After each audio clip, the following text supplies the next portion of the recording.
और बाबा की कृपा से इतनी फैक्ट्रियां होने के बाद भी पूरे घर के बच्चे बच्चे शिव के मंदिर में एक लोटा जल चढ़ाते हैं। इसके लिए एक बार जोरदार ताली बजाकर उनको साथ लगाते हैं। प्रत्येक कथा के यजमान बनते हैं। आपके बड़े भैया का भी जो स्वभाव है पूरे परिवार को लेकर चलना, बड़ा आनंदित स्वभाव। मैं पुनः पुनः साधुवाद देता हूँ। सत्यनारायण रामदयाल मालपानी जी संभाजी नगर से हैं। स्वर्गीय श्री मुरलीधर राव काले जी की स्मृति में अनिल मीनाक्षी काले जी द्वारा विदर कर्नाटक से, स्वर्गीय श्री सुमित्रा देवी गोवर्धन लाल महेश्वरी जी की स्मृति में पुत्र संतोष राधा महेश्वरी जी द्वारा इंदौर से। ये दोनों प्रत्येक कथा के यजमान बनते हैं महेश्वरी जी। इनको भी एक बार जोरदार ताली बजाकर साधुवाद है। स्वर्गीय श्री रामचंद्र सुरेटवार जी स्मृति में सुहासिनी विजय कुमार रामचंद्र सुरेटवार जी द्वारा उदगीर से यजमान परिवार है। श्रीमती सरला कैलाश रुंगटा जी कलकत्ता से, स्वर्गीय बसंत कुमार कोठारी जी की स्मृति में श्रीमती शोभा बसंत कोठारी जी आशीष कुमार जी द्वारा बलवाड़ी सेंधवा से, श्री रमेश रेखा ठकराल जी मोना ठकराल जी दिल्ली से, श्रीमती पार्वती सदाशिव पोद्दार जी न्यू मुंबई से, श्रीमती नीलम जसवंत लाल सरिया जी कुनाल दिव्य मुंबई से, श्री राजेंद्र एम सिंह जी संजू देवी जी श्वेता कैलाश पटेल पालघर मुंबई से, श्री सुशील कुमार पुरुषोत्तम महेश्वर जी प्रतापगढ़ राजस्थान से, श्रीमती भुवनेश्वरी यादव अनुराग सिंह यादव जी की पूर्वजों की स्मृति में जयपुर से, स्वर्गीय मदन लाल जी बर्फी गोयल जी की स्मृति में मधु श्याम सुंदर गोयल जी द्वारा नोएडा उत्तर प्रदेश से, स्वर्गीय किशन राव जी की स्मृति में अरुण शेल के पटेल जी द्वारा संभाजी नगर से, श्री रमणीक लाल रायचूरा जी रंजना रायचूरा जी टिकरापारा बिलासपुर से, श्री केदारनाथ मीना जायसवाल जी ठाणे महाराष्ट्र से, स्वाति मयंक गुप्ता जी मेरठ से, स्वर्गीय जय कृष्ण पटेल जी की स्मृति में श्रीमती पारुल प्रीत दृष्टि पटेल जी द्वारा न्यू जर्सी अमेरिका से, सुभाष चंद्र रक्षा कटियार जी बेंगलोर से, श्री रामकिशोर सिंह पूनम सिंह जी दिल्ली से, श्री प्रकाश गुप्ता जी मधुबाला गुप्ता जी चंद्रोशी संभल से, श्री हंसराज लखन पाल जी हिमाचल प्रदेश से, श्री वीरेंद्र कुमार वार्षणे गीता वार्षणे जी अलीगढ़ उत्तर प्रदेश से, श्री सुनील गणपत राव देशमुख जी प्रणीता सुनील देशमुख जी पुणे से, श्री जगत सिंह फुलवासी जी नेरुल मुंबई से, श्री अवधेश दीपमाला बनवाल जी बनारस से कथा के यजमान पद ग्रहण करे हैं। एक बार इन सभी के लिए जोरदार ताली बजाकर स्वागत वंदन अभिनंदन।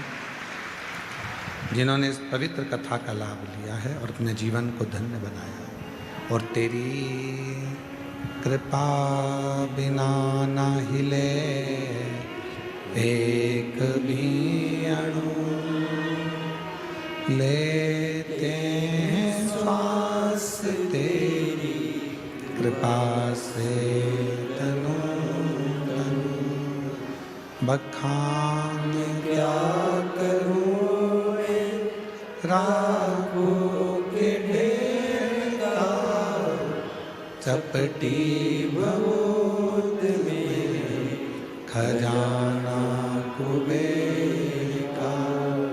हे गंगाधार मुक्ति द्वार ओंकार तू, भोले ओंकार तू।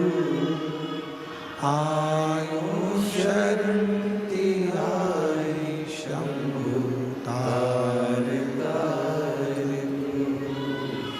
बखान क्या करूं मैं राखों के ढेर का, चपटी बहुत में खजाना कुबेर का।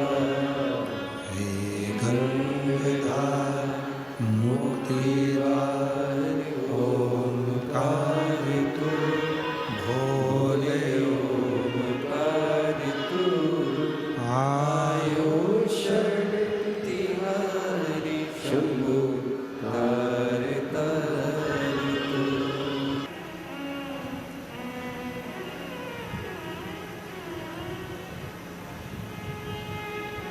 ये ऐसे हैं जिनके पास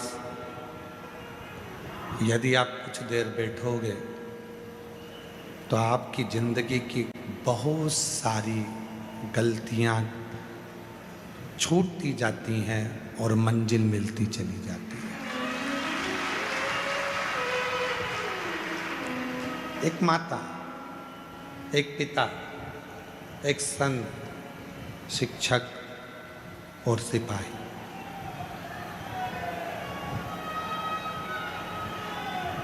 अपना जो पुराना अनुभव है वो अनुभव ये देते हैं, और पुराना अनुभव देने के साथ में उस अनुभव को देते हुए ये आपको और हमको कुछ अच्छा मार्ग प्रशस्त करते हैं। इसलिए शिव महापुराण की कथा कहती है, भगवान शंकर का चरित्र कहता है, शिव तत्व कहता है, देवादिदेव महादेव का चरित्र कहता है कि इनके पास कुछ देर बैठने से कुछ ना कुछ हमको अच्छा प्राप्त होता है, कुछ ना कुछ श्रेष्ठ प्राप्त होता है। कहाँ बैठ रहे हो ये भी आपके ऊपर बहुत फर्क डालता है। किसके पास जाकर बैठ रहे हो इसका भी बहुत असर पड़ता है। किसकी बातों का स्मरण कर रहे हो ये भी बहुत फर्क पड़ता है। किसके नज़दीक में बैठे हो उसका भी बहुत फर्क पड़ता है। आपने देखा होगा मेरे देवादिदेव महादेव के सामने नंदी है और नंदी के सामने देवादिदेव महादेव है।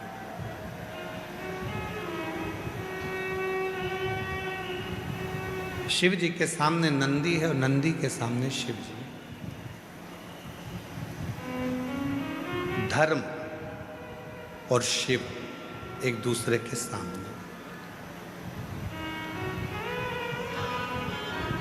धर्म रूपी नंदी के ऊपर मेरे देवादिदेव महादेव हमेशा बैठे हुए थे।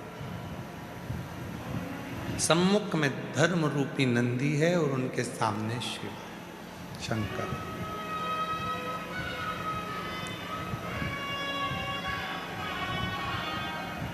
शिव पुराण कहती है, भगवान शंकर का चरित्र कहता है, शिव तत्व कहता है, देवादिदेव महादेव की कथा कहती है। जब हम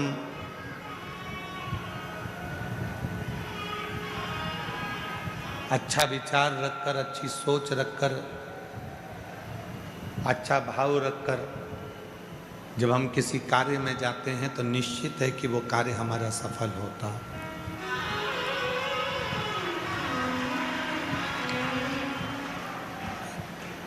निश्चित।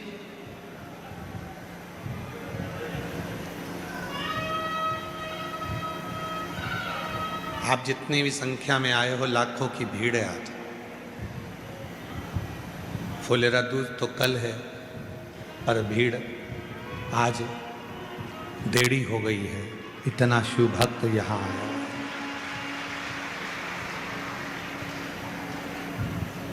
अच्छा भाव लेकर आए हो तो अच्छा मिलेगा, शुद्ध भाव लेकर आए हो तो शुद्ध मिलेगा, श्रेष्ठ भाव लेकर यहाँ पहुंचे हो तो श्रेष्ठता मिलेगी। एक सुंदर कथा है बरहा पुराण की। भगवान बरहा का दर्शन आप लोगों ने किया होगा। आप सबने भगवान बरहा का दर्शन करा। श्रीमद् भागवत में वर्णन आता है कि पृथ्वी को भगवान वाराह ने अपनी दंतों पर उठाकर रखा था, हिरण्याक्ष को मार।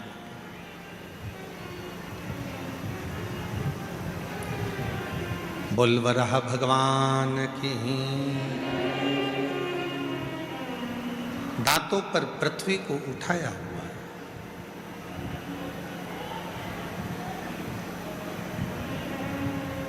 पृथ्वी पर सृष्टि की रचना है और वो पूरी सृष्टि को दांतों पर उठाया। आप सबके स्मरण में वराह पुराण की ये कथा रहना चाहिए। हिरण्याक्ष अंधकासुर का पिता, वो हिरण्याक्ष जिसने पूरी पृथ्वी को जलमग्न कर दिया था, पूरी पृथ्वी को ले जाकर पानी में डुबो दिया, हाहाकार मच गया, सारे देवता परेशान हो गए, सारे देवता परेशान।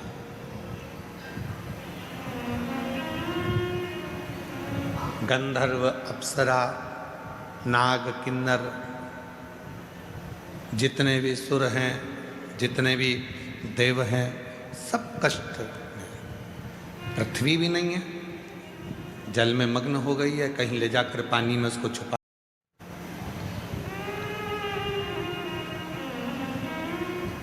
पुकारा देवताओं ने, गंधर्वों ने, अप्सरा ने, नागों ने, सब ने भगवान नारायण को पुकारा। भगवान नारायण ने ब्रह्मा जी को बुलाया, ब्रह्मदेव क्या बात है, इतना हाहाकार क्यों मचा हुआ है? तो कहा पूरी पृथ्वी पानी में डूब गई है और सारे जितने लोक हैं उन सारे लोक पर हिरण्याक्ष ने कब्जा कर लिया।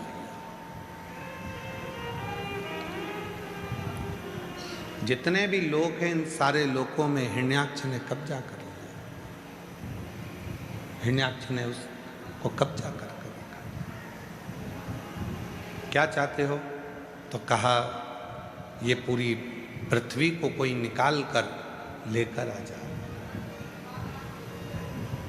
पृथ्वी निकाल के लाना है? हाँ।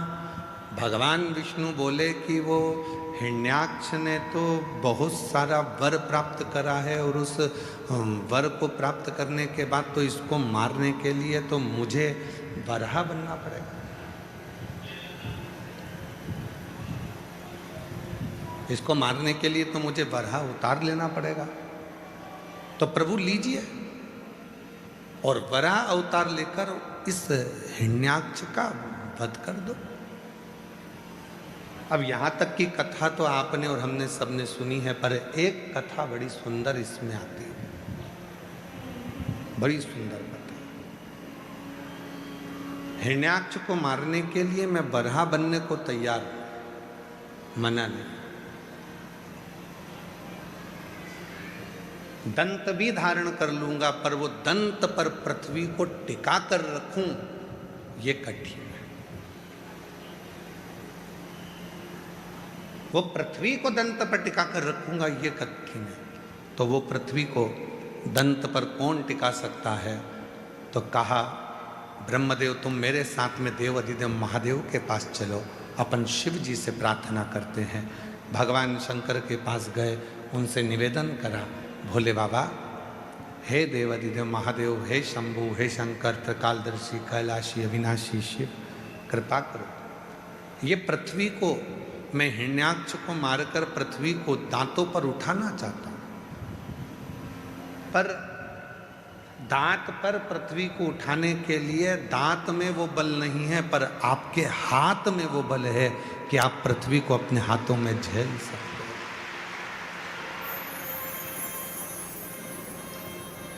शिवजी ने पूछा क्या चाहते हो? आपके हाथ मेरे दांत बन जाए, बस इतना चाहता हूं।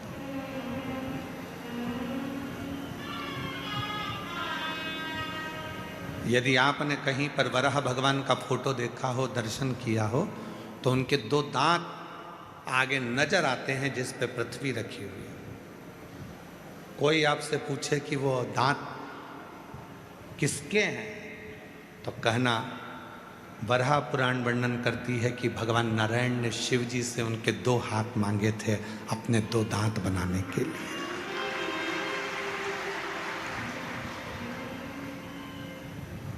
भगवान शंकर ने अपने दो हाथ, दो दांत बनाने के लिए दिए और उन दो हाथों पर मेरे देव अधिदेव महादेव ने दांत बनकर पृथ्वी को अपने हाथों में उठाकर रखा, उस पृथ्वी का संचार करने के लिए।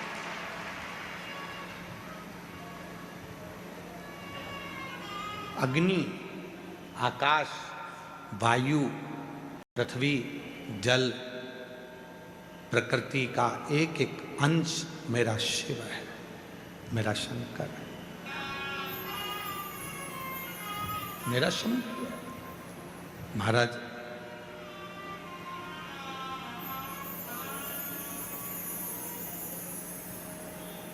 ऐसी कोई दुनिया में कथा नहीं है जिस कथा की शुरुआत शिव से नहीं। रामचरितमानस की शुरुआत भी होती है तो शिव से होती है, श्रीमद् भागवत की शुरुआत भी होती है तो शिव से होती है, भगवान की विष्णु पुराण की शुरुआत होती है तो शिव से होती है, अग्नि पुराण, नर्मदा पुराण, ब्रह्म वैवर्त पुराण, जितनी भी पुराणों की शुरुआत होती है शिव से होती है, शंकर से होती है। लिंग पुराण, स्कंद पुराण, नर्मदा पुराण, जितनी भी पुराण हैं, इन सारी पुराणों की जो शुरुआत है वो शिव से, शंकर से। अब जब प्रत्येक पुराण की शुरुआत शिव जी से है, प्रत्येक पुराण की शुरुआत भगवान शंकर से है, प्रत्येक पुराण की शुरुआत शिव जी से है, तो शिव महापुराण की कथा कहती है कि तुम्हारे भी घर में जब भी कोई शुभ कार्य हो, बच्चों का जन्मदिन हो, तुम्हारी शादी की सालगिरह हो, या तुम कोई फैक्ट्री डालो, दुकान डालो, व्यापार चालू करो, मकान बनाकर मकान का मुहूर्त करो, तो तुम्हारी भी जिंदगी की सबसे पहली शुरुआत भगवान शंकर के अभिषेक से होना चाहिए, शिव से होना चाहिए।